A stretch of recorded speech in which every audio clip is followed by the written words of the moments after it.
Hi, this is Erin from Blossy Bee. Welcome to my channel.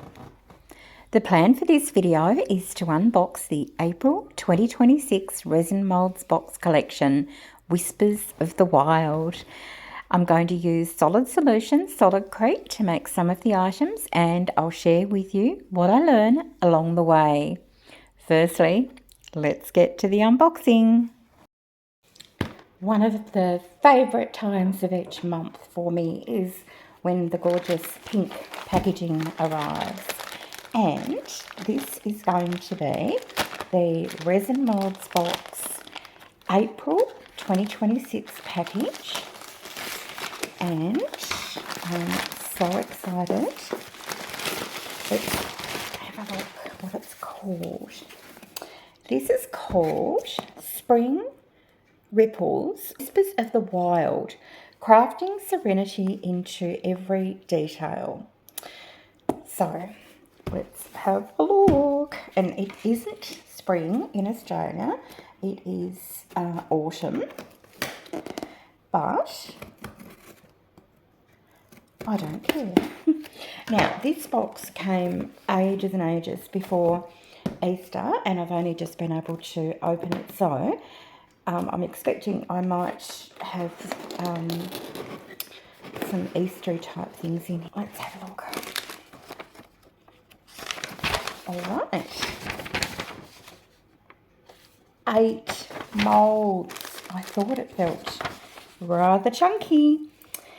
April marks the gentlest touch of Mother Nature, and this month's box is inspired by a serene stroll through the woods after a fresh spring rain. Oh my gosh.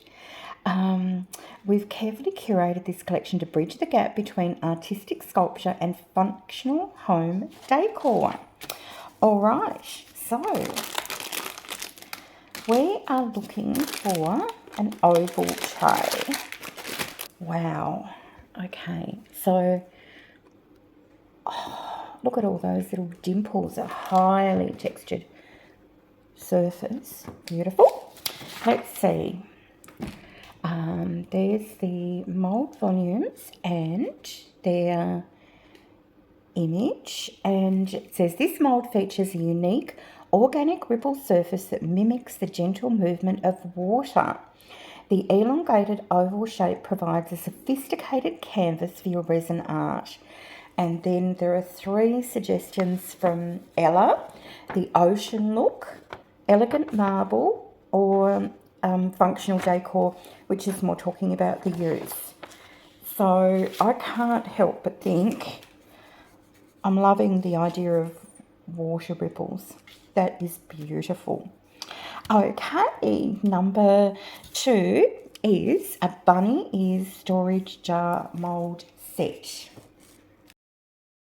Okay, so we've got the ears, and then it's hard to see what that one looks like. Let's have a look here. So there's the volume, and that's good. They've given us the volume of the ears separate to the volume of the jar. And it says this 2-piece mould set is designed to create a whimsical and functional storage solution for your home. Featuring a textured sack-like base and a charming lid adorned with tall bunny ears, this jar is perfect for keeping your small essentials organised with a touch of playfulness. And so you can go with a velvety texture, a dual tone magic, and it's great as a small treasure keeper. I love that.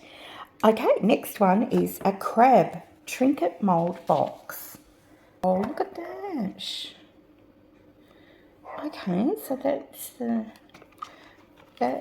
oh, got you. Okay, oh, and there's the lights. Right, I'll get it. And it's got stars. Okay. So there is the little picture and the mould volume. Add a pinch of coastal charm to your desk with this adorable crab trinket box. It's a 2-part mould set, including a detailed base and a matching cover.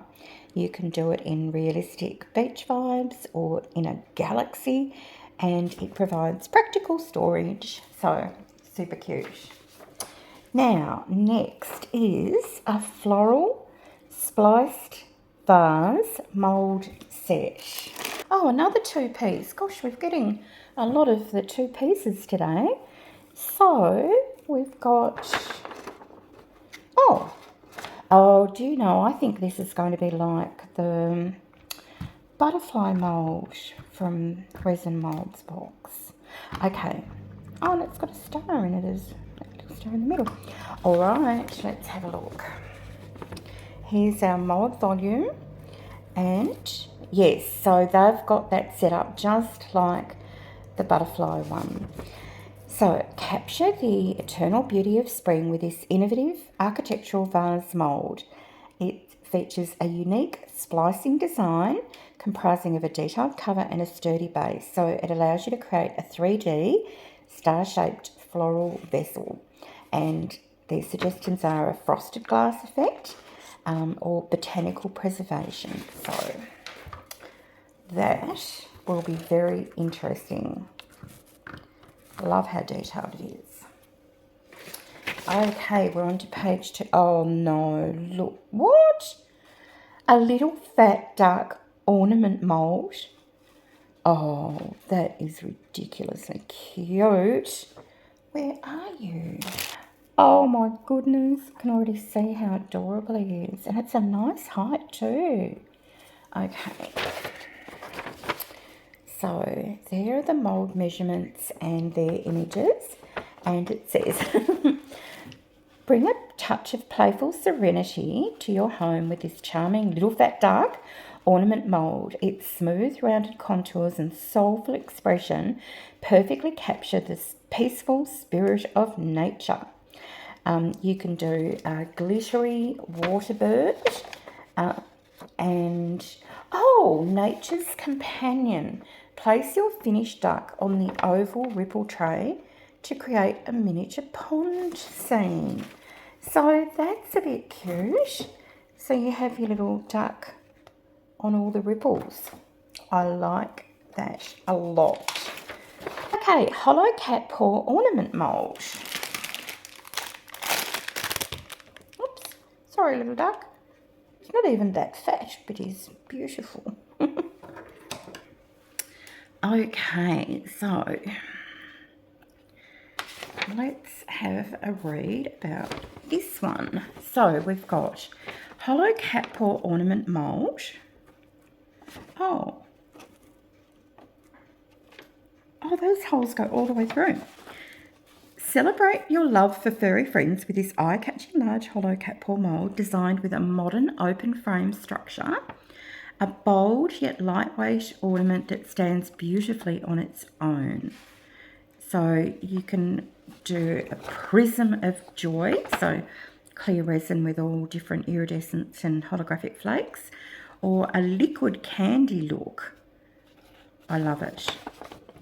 Okay, number 7, an Enchanted Forest House silhouette mould.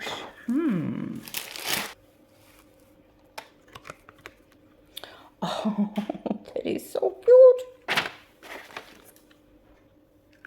Oh, look at that. Okay, so here are the measurements in the photograph.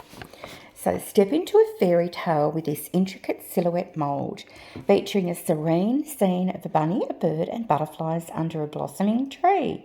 It helps you create a beautiful house-shaped lantern or a 3D ornament. Oh, this is like the Nightlights, or the ones I turned into Trinket trays as well. I love it. So golden hour glow, use a warm toned resin or embed a small LED light inside the finished house. And you can do a multi-layered depth, creating a dramatic storybook effect. Okay, loving it. Then, oh my goodness, mould number 8, which is our extra bonus 4-in-1 Whimsical Wonders mould, and that's the measurement and the pictures. Okay, we've got a cupcake and a mushroom and a hedgehog and a shamrock or a four-leaf clover.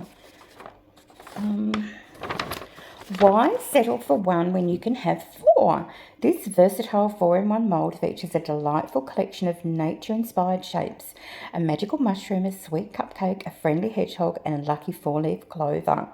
Each piece is designed with a unique hollow-out pattern, allowing light to dance through your finished resin art. You can do shadow play by placing a small LED light behind the finished pieces, and you can do dual tone pouring, a 2-stage pour with an opaque colour for the outer frame and transparent glitter-filled resin for the inner details. I love that. All right, and then I just noticed inside the box come goodies, extra goodies. Oh my goodness. Okay, so we've got a packet of sequins, some tweezers, some holographic glitter shards,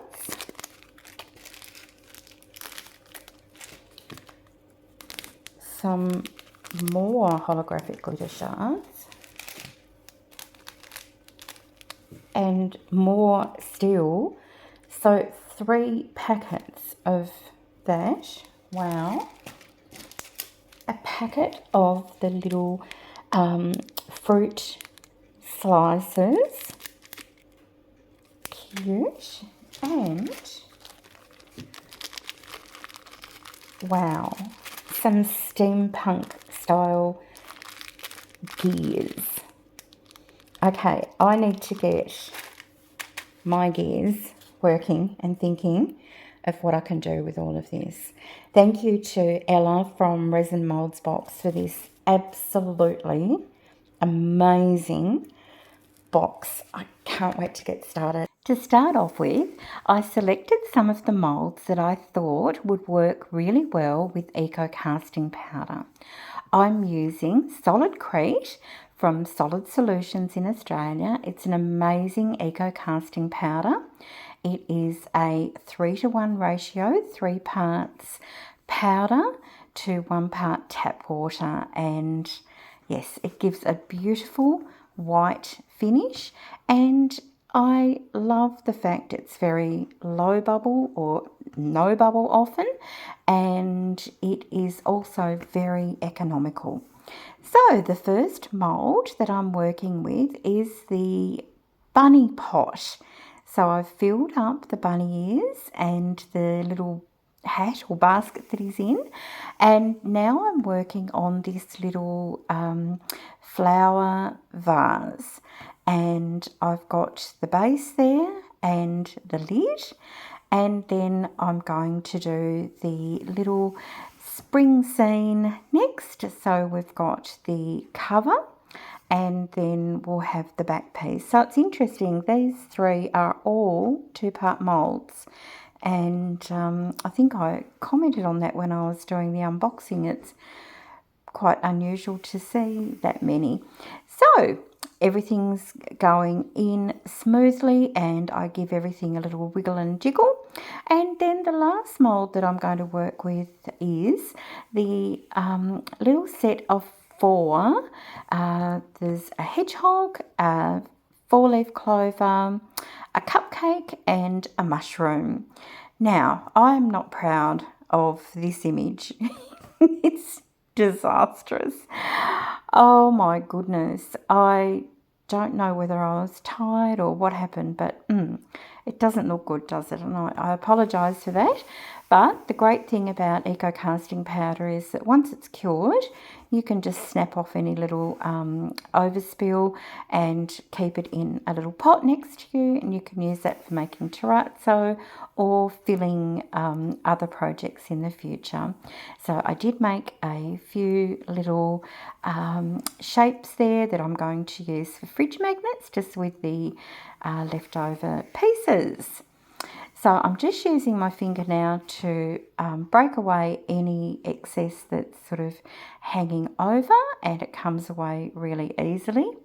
And straight away, snap. Oh my goodness. So it looks beautiful. This is the lid to what could be like a nightlight, but it is obviously quite narrow in one part there, and it just snapped. So let's have a look at the base part anyway. This is like a little house, and I'm really happy with how that turned out. It's just beautiful. So I'm going to have to recast the lid to this one. I can see the potential, looking pretty, just not happening this time.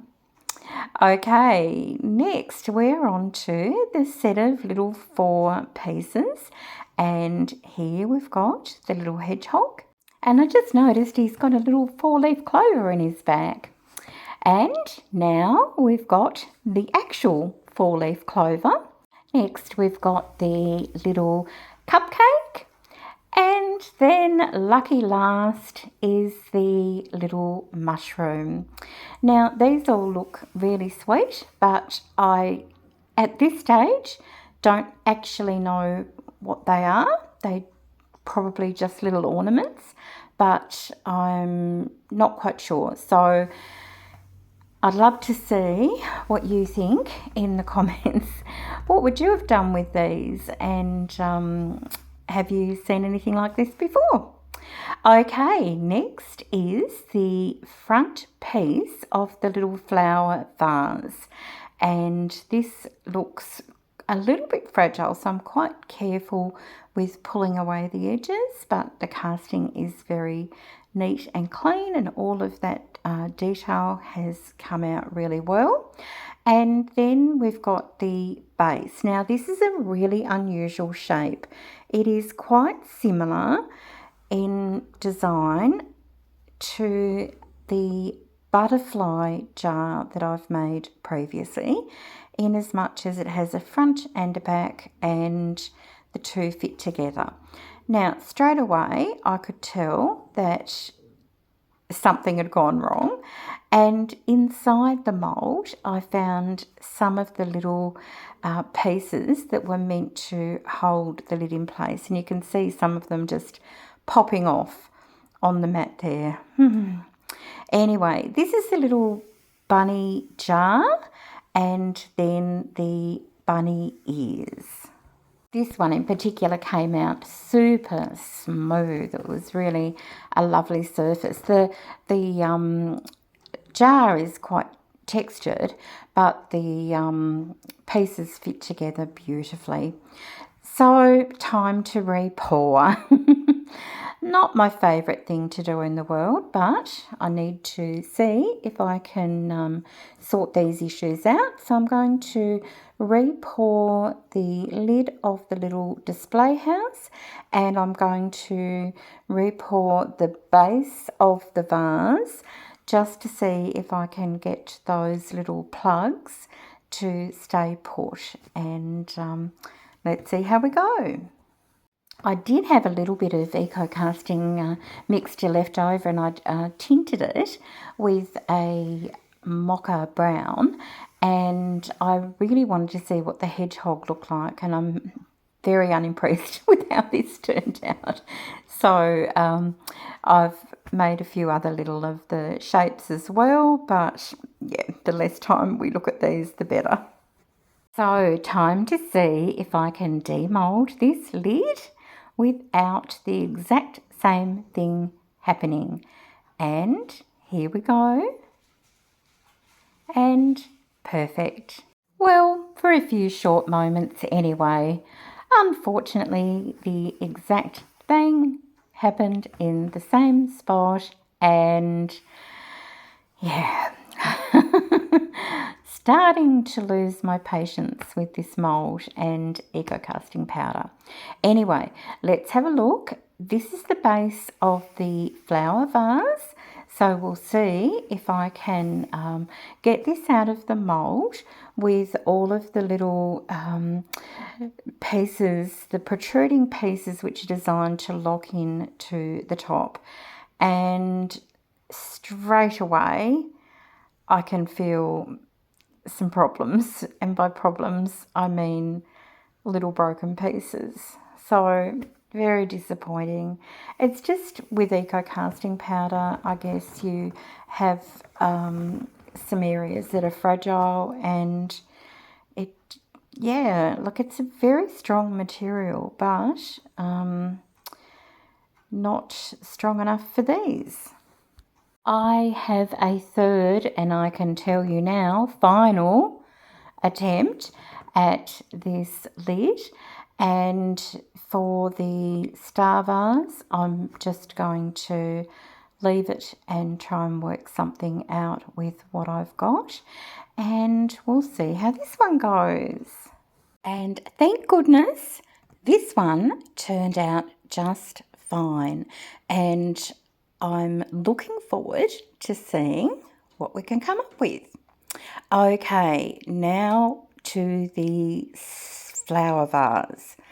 These are all the little pieces that have broken off, and I just have had to make a decision that I'll try and use it without them. However, you'll notice that they leave little holes all around it, which I don't love. So I'm going to try and do something.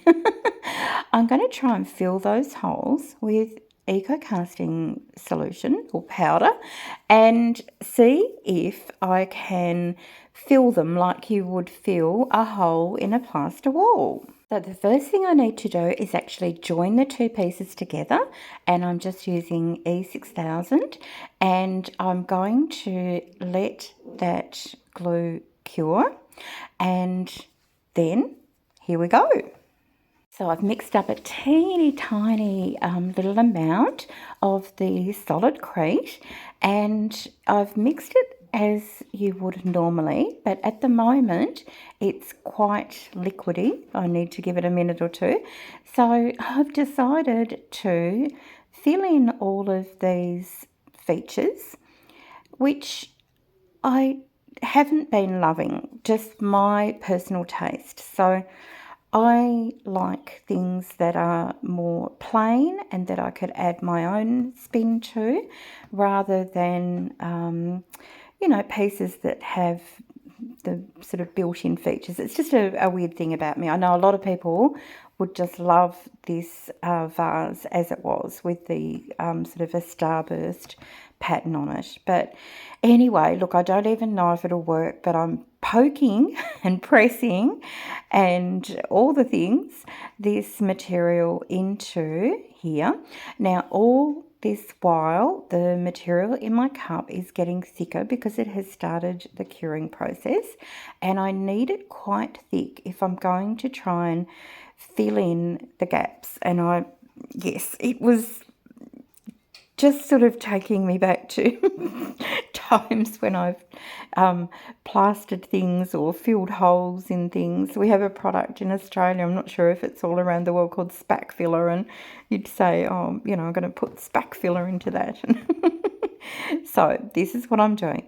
Now, I think it's thick enough now that I'm going to start drizzling it into the holes.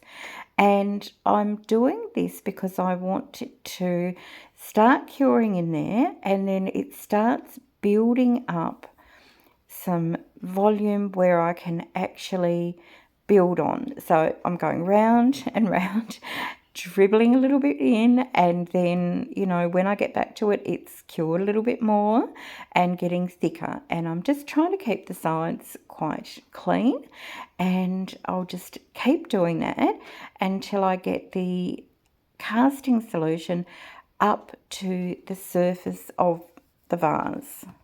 It's a very messy process, and I'm not spending time shaping everything to get it down as flat as possible, because this is a fast curing product. I just want to get it on there because I know I can sand it off afterwards.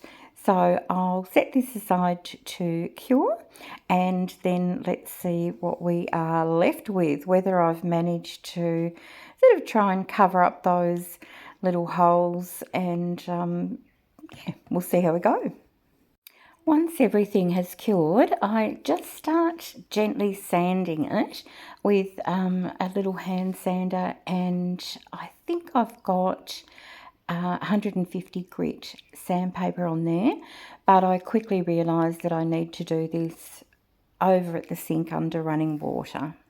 I find it much easier to use wet and dry sandpaper under running water, and this is what we are left with. So it is far from perfect. I have been able to patch it up to the point that I'm happy with it, but when I was looking at it, I decided that I liked the back better than the front, and so that's what I'm going to work with. I wanted to decorate this and make it really pretty, and I am using a UV DTF sticker. I'm going to peel off the protective layer and then stick it down, making sure that I firmly press it all over to try and get the best adhesion possible. And then I just peel back the protective layer and we are left with the decal. Now you'll see parts of it have remained around the edges that we don't need, but we're going to deal with those by using a combination of a sharp blade and just gently filing, and they will come off. The next step is to give the piece a protective coating, and I'm using Solid Solutions UV resin, and this will create not only just a beautiful smooth finish and seal that front part, but it will also ensure that the UV transfers don't move, and it's very easy to apply. And after a 3-minute cure, this vase is done and ready for putting in your little dried flower arrangements. I'm not sealing the inside as I don't want it to carry water. Okay, next we're going to be working on the little house now, the little spring scene. I'm using watercolour paint, and I'm going to move down the little back piece in stripes of colour, not quite rainbow, but just some pretty colours all together. I thought this would look really lovely through that shadow cutout, and I'm just making sure that I'm very careful with the sides. Watercolour being watercolour and me being fairly inexperienced with it, it does drift down the edges a little bit if it's got too much water on it, but I'm really not worried about that yet. I just want to lay down enough colour so I can start seeing, you know, where I need to add a little bit more or take a little bit off, but this is looking really good at the moment. So now it's time to look at the front. Now this was really interesting to me because the front of this is the piece that was touching the mould, and it basically repelled the watercolour paint. It was just beading on there, too shiny, too smooth, too all of those things. So I tried a few different times. I wanted to see if I could get it to even just stain it, and the answer was no. And as I was working with this piece, unbelievably, it broke in exactly the same position, just from me dabbing at the paint with a tissue. Oh, look, I think for me, I'm done. I've had 3 goes at this. I could see the possibilities. It would have been quite pretty, but honestly, done. So I'm going to just work with the box part. I think it looks pretty. I'm going to just tidy it up And then I'm going to do exactly the same. I feel like a a one-trick pony. Is that the saying? Where I only do one thing in this video to fix the pieces, and that is apply a UV DTF sticker. But in this case, it's a very valid thing to do because it takes it from being something that was unusable to, hopefully, you will agree, something quite pretty. Unfortunately, I didn't film that part, but it was exactly the same, using the UV DTF, pressing down. I did put this one up the sides, which you'll see at the end in the pictures, and then a layer of UV resin over to protect it. And then on to the bunny pot. So the ears, I just decided to go with a very traditional colour with a beautiful pale pink watercolour palette. And interestingly, this was touching the mould exactly the same as with the little lid to the Nightlight, but the paint went on beautifully on the ears, so I'm not quite sure what's going on. Now, I've decided to do the base in a blue. I wanted to do pastel colours, and I wasn't quite sure if the jar was a hat or a basket. So I decided I would make it a basket and that it would have some sort of shadows, which I'm using a slightly darker pale blue for, and then over a period of probably 3 or 4 coats, I just go over with varying shades of light blue and just letting the paint wash over everything.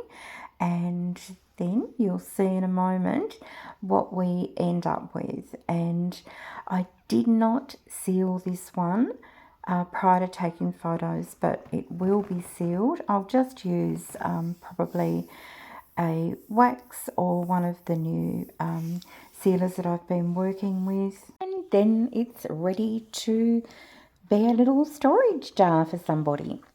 So here is this piece in plain white eco casting, and here is the one that I've painted with watercolour. Here is the little set of 4 ornaments and the white, and these ones I finished off screen, and I've just put a UV DTF decor over the top of them and then cut out any excess, and they ended up looking quite pretty. Here is our flower vase, and oh boy, this was a big project. So here is the end result with the UV DTF decor adhered, and it's all ready to pop some dried flowers in, and it's looking very sweet and pretty. Again, Resin Mould Box have given us an amazing collection of moulds, very unique, and for me, some of them quite challenging. The ones I've decided to make with the Solid Solutions Solid Crete Eco Casting Powder, but this is what we finished up with, and of course I have got more moulds to show you, and these ones are going to be made using resin, epoxy resin, and maybe some polyurethane resin, we'll see. At the time of publishing this video, there were just a couple of these special boxes left on the Resin Moulds box site, so if you're interested, get in quick. You can buy the boxes as a one-off, subject to availability. You can organise a subscription over any period of time you choose, or of course you can just see any mould that I've showed you that you like and go on and buy that specific mould, and I'll include all of the links in the description box below. Thank you so much for spending this time with me. I really appreciate it, and I look forward to reading your comments. Bye for now.